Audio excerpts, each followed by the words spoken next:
Hello friends, welcome to my channel sharpen maths. आज हम लोग कुछ फंक्शन ऑफ सेवरल वेरिएबल का क्वेश्चन देखेंगे जो कि सीएसआर नेट में पूछा गया। और सारे क्वेश्चन मैं यहाँ पे सेक्शन सी में लिया हूँ। तो section C point of view से ये सारे क्वेश्चन काफ़ी इंपॉर्टेंट। जैसे आप रियल एनालिसिस को चूज करते हो नेट में अटैम्प्ट करने के लिए, तो उसमें सीक्वेंस सीरीज से एक क्वेश्चन ले लो, कॉन्टेबिलिटी से ले लो, पॉइंट से टोपोलॉजी से ले लो, मैट्रिक स्पेस से एक क्वेश्चन ले लो, फिर इधर function of several bond variance से एक क्वेश्चन ले लो। तो सेक्शन सी में 4 से 5 क्वेश्चन आपको करने के लिए मिलते हैं।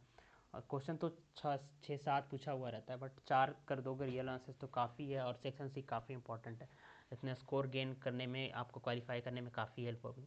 तो मैं जो भी क्वेश्चन यहाँ पे करूँगा सेवरल वेरिएबल के, उसमें क्वेश्चन को सॉल्व करने में जितने भी कॉन्सेप्ट होंगे उसको एक्सप्लेन करूँगा, जिससे कि अदर क्वेश्चन में आपको हेल्प हो, जैसा कि मैं सारे सोल्यूशन वीडियो में करता हूँ। तो आप स्टार्ट करता हूँ मैं यहाँ पे। एक आर स्क्वायर से आर स्क्वायर में एक फंक्शन है जो ऐसे डिफाइन है, f r theta is equal to r cos theta r sin theta. Okay, then for which of the open set u of r square, कोई सबसेट लेना है आर स्क्वायर जिसके लिए given value f restricted to U admit a inverse. देखो, ये R S square पूरे में define है, तो ज़रूरी नहीं है कि ये इन्वर्स एग्जिस्ट करेगा। अभी मैं बताऊंगा कैसे डबल वेरिएबल में इन्वर्स चेक करना है।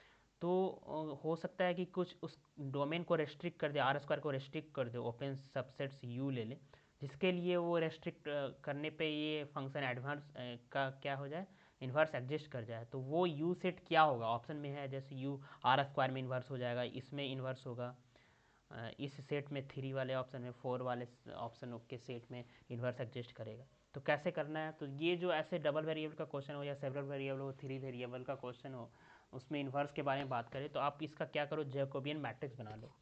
अभी मैं बताऊंगा जैकोबियन मैट्रिक्स कैसे बनाएंगे। और जैकोबियन मैट्रिक्स का डिटर्मिनेंट, मैट्रिक्स आ गया तो डिटर्मिनेंट जानते हैं कैसे निकलता है। डिटर्मिनेंट नॉन जीरो करना है, तो डिटर्मिनेंट नॉन जीरो होगा तो जैसा हम लोग जानते हैं सिंपली डिटर्मिनेंट नॉन जीरो होता है तो वो जो मैपिंग हो जाता है इन्वर्स एग्जिस्ट उसका कर जाता है। तो वही चीज़ लगाएंगे यहाँ पे। तो इसका अगर आपको जैकोबियन मैट्रिक्स फाइंड करना है तो इसको आप x मान लो, इसको आप y मान लो। ओके, तो del x by del r यहाँ पे लिखेंगे, del x by del theta. R और थीटा का ये फंक्शन है, दो वेरिएबल, तो दोनों के रिस्पेक्ट में डिफ्रेंशिएट करेंगे।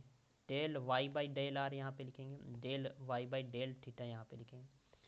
तो यहाँ पे क्या होगा, del x by del r करेंगे तो cos theta, del x by del theta करेंगे तो क्या होगा, माइनस आर साइन थीटा।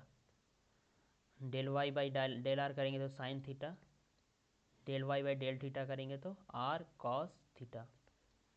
ठीक है, अब इसका डिटरमिनेंट फाइंड आउट करेंगे तो r cos square theta plus r sine square theta. तो ये क्या हो गया, आर आ गया। अब हमें एक्स वाई में बताना है, तो आर के टर्म में आर नॉन जीरो होना चाहिए। तो आर इज इक्वल टू क्या लिख सकते हैं आप, अगर ये एक्स है ये वाई है, तो x square plus y square करेंगे तो क्या आएगा बताओ आप। X square is equal to y square करेंगे तो आर स्क्वायर कॉस थीटा, और r square sine theta, r square बाहर आ जाएगा, cos square plus theta sine square theta 1 होगा तो आर स्क्वायर होगा। तो ये आर स्क्वायर हुआ, आर स्क्वायर का वैल्यू, तो आर का वैल्यू क्या होगा, under root of this. Okay, अब ये नॉन जीरो होना चाहिए इन्वर्स एग्जिस्ट करने के लिए। तो जिस सेट में एक्स वाई के जो वैल्यू के लिए नॉन जीरो होगा वो सेट में इन्वर्स एग्जिस्ट करेगा, वही सेट यू होगा। तो चेक कर लेना है। अब जीरो जीरो ले लेंगे एक्स वाई को, तो ये जीरो जीरो आ जाएगा, नॉट इक्वल टू जीरो चाहिए, तो आर स्क्वायर में पॉइंट है जीरो जीरो, तो ये फर्स्ट ऑप्शन जो है आपका रॉन्ग हो जाएगा। ठीक है, अब एक्स भी पॉजिटिव ले लें, वाई भी पॉजिटिव ले लें, तो क्या होगा, ये नॉन ज़ीरो होगा। ओके, तो एक्स पॉजिटिव है, यहाँ जीरो तो लेना नहीं है, तो पॉजिटिव पॉजिटिव ये नॉन जीरो ही आएगा, total value not equal to zero को सेटिस्फाई कर जाएगा। तो सेकेंड ऑप्शन क्या हो गया, टू करेक्ट हो गया। X square less than one ले लें, x square less than x square plus y square less than one में तो जीरो जीरो पे इंक्लूड होगा। अगर x square plus y square का वैल्यू जीरो हो तो भी इसी के अंदर सेट में आएगा। तो बट उसमें ऐसा एक्स वाई लेना जिसका value x square plus y square का वैल्यू लेस देन वन होना चाहिए, तो जीरो जीरो लेंगे तब भी आएगा। तो ये सेटिस्फाई नहीं करेगा क्योंकि इसका इन्वर्स एग्जिस्ट करने के लिए नॉट इक्वल टू जीरो इसका वैल्यू होना चाहिए। तो थर्ड ऑप्शन रॉन्ग हो गया। अब ये ऐसा सेट है जिसमें एक्स का वैल्यू माइनस वन से छोटा, वाई का वैल्यू माइनस वन से छोटा। तो देखो हाँ, ये लेस देन -1 कुछ भी ले लो, ये वैल्यू पॉजिटिव हो जाएगा। एक्स स्क्वायर करेंगे तो पॉजिटिव हो जाएगा, ये भी पॉजिटिव हो जाएगा, तो पॉजिटिव प्लस पॉजिटिव पॉजिटिव भी आएगा, नॉट इक्वल टू जीरो ही आएगा। तो 4 भी करेक्ट हो गया, तो 2 और 4 इस क्वेश्चन का करेक्ट आंसर होगा। आई थिंक आपको ये क्लियर हुआ होगा। ऐसा ही क्वेश्चन एक दो और यहाँ पे मैं यहाँ पे और लूँगा। तो नेक्स्ट क्वेश्चन जो है इस टाइप का है कि सेवरल वेरिएबल में A S be the set of alpha beta है आर स्क्वायर में, वैसा सेट सच दैट कि ये सेटिस्फाई करना चाहिए। इसका लिमिटिंग वैल्यू एक्स वाई ये डबल लिमिट लें 0 0, तो ये क्या हो जाए, टेंस टू ज़ीरो कर जाए। तो ऐसे क्वेश्चन को कैसे करना है, तो देखो आप क्या कंडीशन में निकालता हूँ।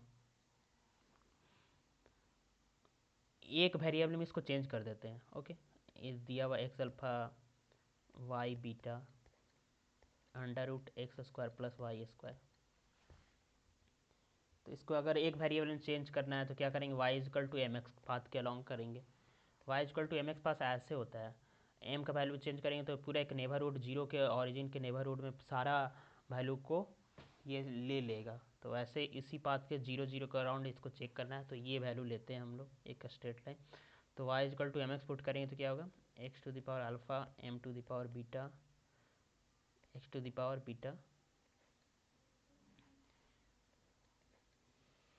ये हो गया x square plus m square plus x square. इसकी वैल्यू क्या हो जाएगी, m to the power beta x to the power alpha plus beta upon x बाहर आएगा 1 प्लस एम स्क्वायर। ठीक है, एम यहाँ पे कुछ भी हो, ये वैल्यू सेटिस्फाई कर जाएगा, जीरो नहीं होगा तो ये एग्जिस्ट कर रहा है टोटल वैल्यू, क्योंकि 1 प्लस पॉजिटिव वैल्यू या zero value non negative value something positive ही आएगा, तो ये सेटिस्फाई रूट सेटिस्फाई कर रहा है।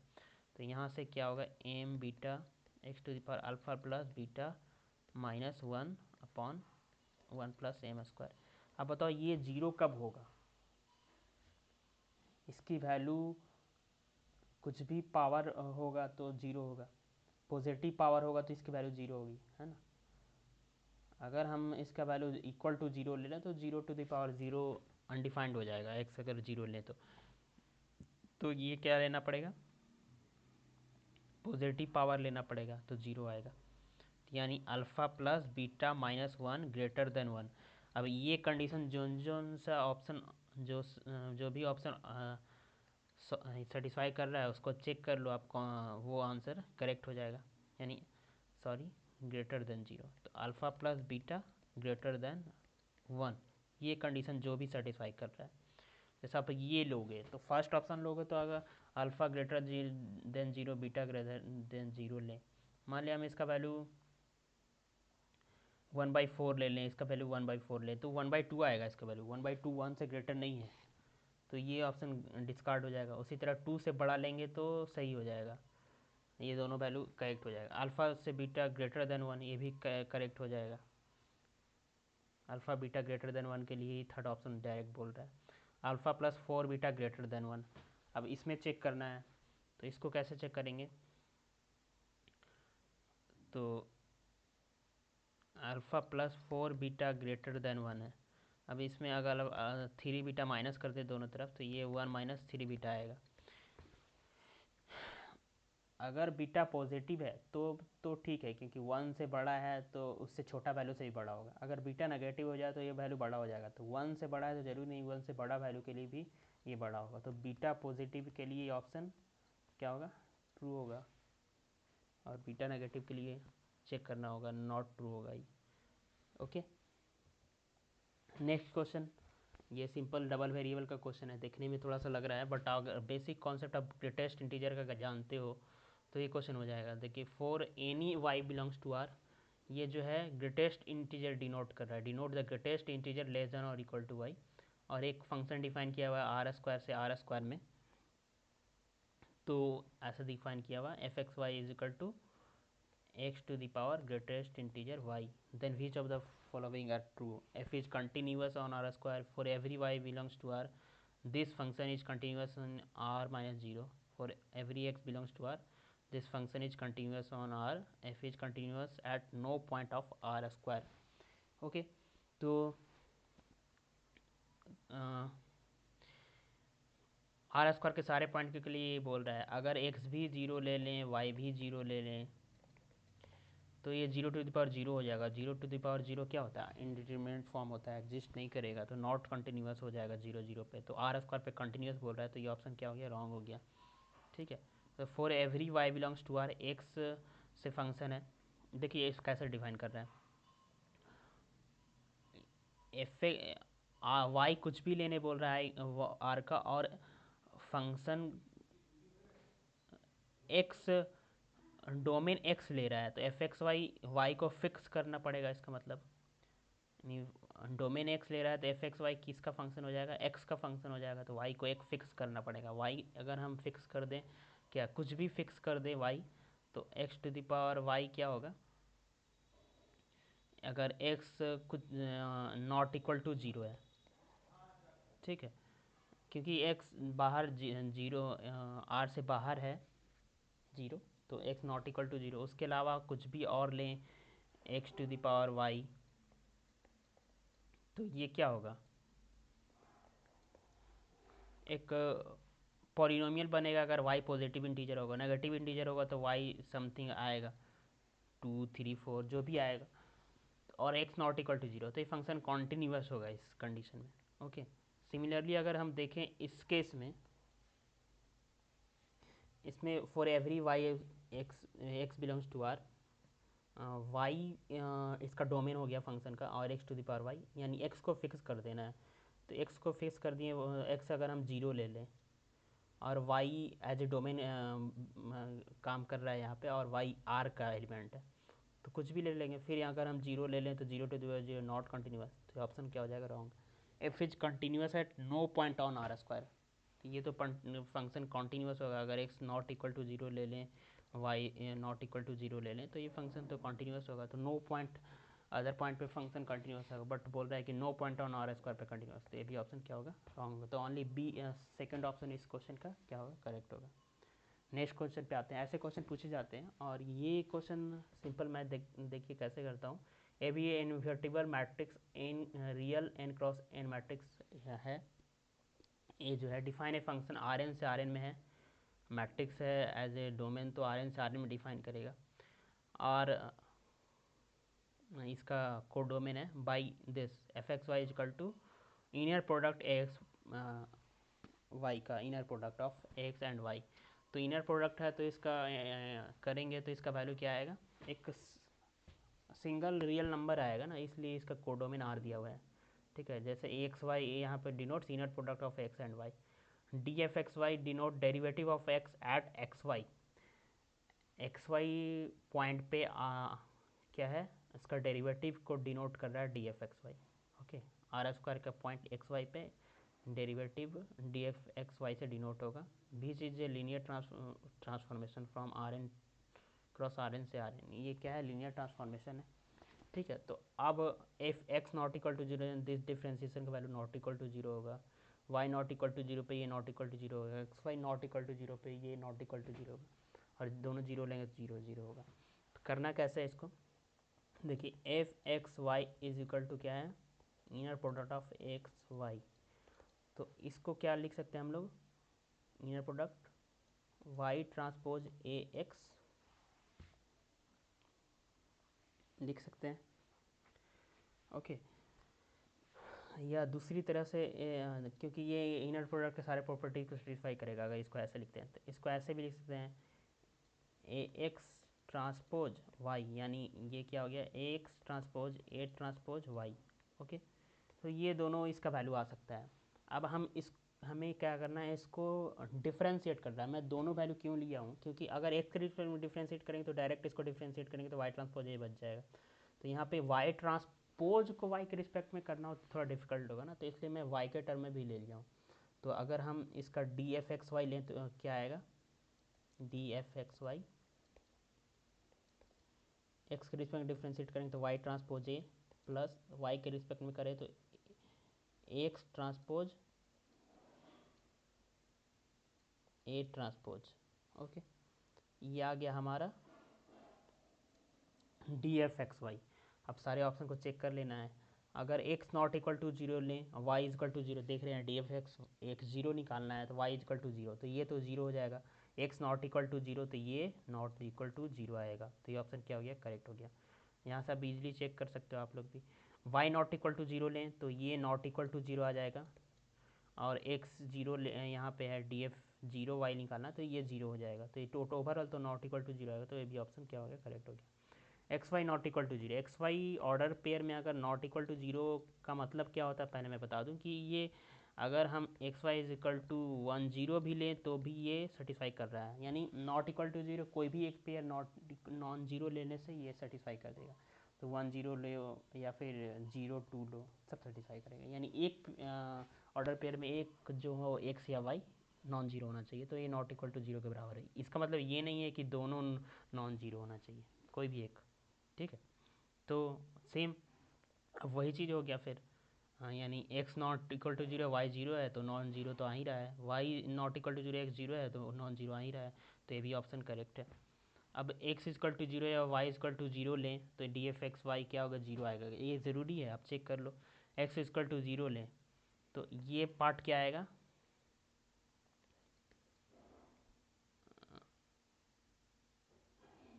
ये डी एफ एक्स वाई। अगर y इक्वल टू ज़ीरो लें तो ये ज़ीरो हो जाएगा, x नॉन ज़ीरो एक्स, यहाँ पे हम x ज़ीरो ले लें, ठीक है। यहाँ पे तो एक्स वाई कुछ भी लेने बोल रहा है ना डी एफ एक्स वाई में, तो एक्स ज़ीरो ले लेंगे तो ये भी ज़ीरो, अगर नॉन ज़ीरो लेंगे तो ये नॉन ज़ीरो आएगा, ओके। सिमिलरली अगर एक्स ज़ीरो लें तो ये ज़ीरो आएगा पार्ट, और वाई नॉन ज़ीरो लें तो ये non zero, overall non zero आएगा, बट बोल रहा है कि d f x y zero होगा, तो ये ऑप्शन क्या हो गया, रॉन्ग होगा। तो आई थिंक ये सारे क्वेश्चन आपको क्लियर हुए होंगे। नेक्स्ट क्वेश्चन, ये भी काफ़ी इम्पॉर्टेंट है, इसमें भी आप जैकोबियन मैट्रिक्स के हेल्प से सॉल्व करेंगे क्वेश्चन को। आर स्क्वायर से आर स्क्वायर में एक फंक्शन डिफाइन किया हुआ है इस तरह से, आर स्क्वायर से आर स्क्वायर का मतलब क्या हो गया, इसका डोमेन भी ऑर्डर पेयर में होगा डबल वेरिएबल, और को डोमेन भी देख लीजिए ऑर्डर पेयर में है कॉमा करके, तो वो लेट एस आर स्क्वायर के वो सारे पॉइंट का कलेक्शन है जिसमें f is locally invertible at x y. S वो सारे पॉइंट का कलेक्शन है जिसमें एफ जो है फंक्शन जो डिफाइन किया हुआ है वो लोकली इन्वर्टिबल होना चाहिए। तो फिर इन्वर्टिबल का बात कर रहा है तो फिर हम लोग क्या करेंगे, जैकोबियन मैट्रिक्स के डिटरमिनेंट नॉन जीरो के हेल्प से सॉल्व करेंगे, कौन से कंडीशन में नॉन जीरो हो उसी कंडीशन में ये इन्वर्टिबल होगा, और फिर इस सेट के बारे में बता पाएंगे। तो इसका हम लोग लिखते हैं जैकोबियन मैट्रिक्स डायरेक्टली, तो इसको एक्स के रिस्पेक्ट में करेंगे, हम क्या करना है, यू मान लिया है भी है ये एफ एक्स वाई, तो यू एक्स करेंगे, यू वाई करेंगे, और वी एक्स करेंगे, और वी वाई करेंगे, तो उसका वैल्यू लिखते हैं डायरेक्ट यहाँ पे। यू एक्स करेंगे तो क्या होगा, three x square three y square minus 15, ठीक है। अब y के रिस्पेक्ट में करेंगे तो इसका वैल्यू हो जाएगा 6xy, ठीक है। चलिए एक बड़ा सा ले लेते हैं यहाँ पे, x के रिस्पेक्ट में करेंगे तो three x square plus three y square minus 15, और y के रिस्पेक्ट में करेंगे तो 6xy माइनस 12। अब इसको करना है x प्लस वाई को x के रिस्पेक्ट में करेंगे तो y आएगा, सॉरी 1 आएगा, और y के रिस्पेक्ट में करेंगे फिर तब भी 1 आएगा। अब इसका डिटरमिनेंट क्या आएगा, three x square plus three y square minus 15 minus 6xy plus 12, three x square plus three y square minus 6xy minus 3, okay. तो यहाँ से हम लोग थ्री कॉमन ले लेते हैं, तो क्या आ गया, x square plus y square minus 2xy is equal to 1, okay. यहाँ से क्या हो गया, एक्स माइनस वाई का whole square is equal to 1, okay. तो ये कंडीशन आ गया, क्या किए जब जीरो से सॉल्व किए तब ये कंडीशन आया, ओके। तो ये नॉन जीरो होना चाहिए, नॉन जीरो से सॉल्व करेंगे तो ये नॉट इक्वल टू 1 आना चाहिए। तो एक्स माइनस वाई का whole square not equal to 1 आना चाहिए, यानी यहाँ से क्या कंक्लूड कर सकते हैं हम लोग, x minus y not equal to plus minus 1 आना चाहिए। एक्स माइनस वाई -1 भी नहीं होना चाहिए, एक्स माइनस वाई +1 भी नहीं होना चाहिए। ठीक है, तो वो सारे पॉइंट जिसके लिए -1 ना हो, 1 ना हो, तो जो भी पॉइंट होगा उसको छोड़ के जो सेट बचेगा आर स्क्वायर को, उसमें ये फंक्शन क्या होगा, इन्वर्टिबल होगा। तो 0 0 फर्स्ट ऑप्शन बोल रहा है कि आर स्क्वायर माइनस 0 0, 0 0 को सिर्फ हटाएंगे तो कोई फ़ायदा नहीं है। अगर हम जैसे एक्स एक्स इजकल टू 2 ले लें, वाई इजकल टू 1 ले लें, तो इसका वैल्यू 1 आ जाएगा, 1 आना नहीं चाहिए। तो 2 1 पॉइंट को क्या करना पड़ेगा, बाहर करना पड़ेगा, क्योंकि इस पॉइंट पे इन्वर्टिबल नॉट इन्वर्टिबल हो जाएगा, इन्वर्टिबल चाहिए। तो वो सारे पॉइंट्स को हटाना है। तो ऐसे सेट को लिख सकते हैं, जैसे वो सारा सेट होगा एक्स वाई का, जिसमें x plus y not equal to +-1। जैसे आर स्क्वायर में इसका ग्राफ बनाएं तो x plus y is equal to 1, कौन सा लाइन आएगा, ये लाइन आएगा। और -1 कब आएगा, एक्स प्लस वाई 0 पे -1, ये आएगा। एक्स 0 पे वाई -1 और वाई 0 पे, तो ये आएगा। तो ये दोनों पॉइंट को सिर्फ हटाना है, ये लाइन को इस आर स्क्वायर से हटाना है। तो इस लाइन को हटाने पर आर स्क्वायर में माइनस करने पे क्या ओपन दिख रहा है, ऑब्वियसली ज्योमेट्रिकली आप समझ सकते हैं कि ओपन है, क्योंकि कोई भी पॉइंट इस लाइन को छोड़ के कोई भी पॉइंट लेंगे उसका नेबरहुड बनाएंगे तो उसी सेट में जाएगा। तो ये इंटीरियर को कंटेन कर रहा है, इसलिए ओपन होगा। डेंस के बारे में बात करें तो आर स्क्वायर में डेंस तब होगा जब आर स्क्वायर का सारा पॉइंट इसका लिमिट पॉइंट हो जाए। तो जो पॉइंट आर स्क्वायर में ऑलरेडी है इसको छोड़कर वो पॉइंट तो लिमिट पॉइंट होगा ही, यानी s bar is equal to r square होगा, तब बोलेंगे कि ये डेंस है, s is dense in r square. तो ये पॉइंट को चेक करना पड़ेगा। तो इस लाइन का कोई भी पॉइंट लेंगे वो पॉइंट भी आर स्क्वायर का लिमिट पॉइंट होगा, क्योंकि इस पॉइंट में आर स्क्वायर में इस किसी भी इस लाइन के पॉइंट पे नेबरहुड, कोई भी नेबरहुड छोटा से छोटा नेबरहुड बनाएंगे तो आर स्क्वायर के इन्फाइनेटली मैनी पॉइंट को कंटेन करेगा इस पॉइंट को छोड़ के। तो इस लाइन का सारा पॉइंट क्या होगा, लिमिट पॉइंट होगा। अब लिमिट पॉइंट होगा तो ये क्या होगा, सिमिलरली इस लाइन का भी सारा पॉइंट लिमिट पॉइंट होगा, तो s bar equal to r square हो जाएगा, यानी एस जो है आर स्क्वायर में डेंस हो जाएगा। तो डेंस का मतलब ऐसे भी है, बहुत तरीका से समझ सकते हैं कि कोई भी पॉइंट में आर का एस का, कोई भी पॉइंट में एस का अगर नेबरहुड कोई भी रेडियस का बनाए तो वो आर स्क्वायर को क्या करना चाहिए, अप्रोच करना चाहिए, यानी आर स्क्वायर के साथ नॉन इम्पटी इंटरसेक्शन देना चाहिए। तो आप देख लो कोई भी पॉइंट ले लो, दिक्कत इसी लाइन के पॉइंट पे है, तो इस लाइन के किसी भी पॉइंट पे किसी भी रेडियस का नेबरहुड बनाएंगे तो आर स्क्वायर के साथ नॉन इम्पटी इंटरसेक्शन देगा ही देगा। तो ये क्या है, डेंस होगा। तो आपका 2 is s is open in r square हो गया और s is dense in r square हो गया। R square minus s is countable, not countable. इस लाइन को हटा के जो भी लाइन बचा ये तो अनकाउंटेबल सेट है, आप ज्योमेट्रिकली भी देख सकते हो, ऐसे भी देख सकते हो। ठीक है, तो 2 और 3 ऑप्शन क्या होगा इस क्वेश्चन का करेक्ट आंसर होगा। आई थिंक आपको समझ में आएगा। नेक्स्ट वीडियो में लोग देखेंगे कुछ डिफरेंशिएबिलिटी के क्वेश्चन देखेंगे, और ऐसे कुछ टॉपिक्स लगते हैं तो आप कमेंट बॉक्स में कमेंट करके बता सकते हैं। और रियल एनालिसिस का थ्योरेटिकल हो गया, कॉम्प्लेक्स एनालिसिस का थ्योरेटिकल पार्ट, उससे सॉल्यूशन वीडियो सारे अपलोडेड हैं ऑलरेडी, तो वो आप एक बार प्लेलिस्ट विजिट करके आप कमेंट कर सकते हैं देखने के बाद। Okay, thank you.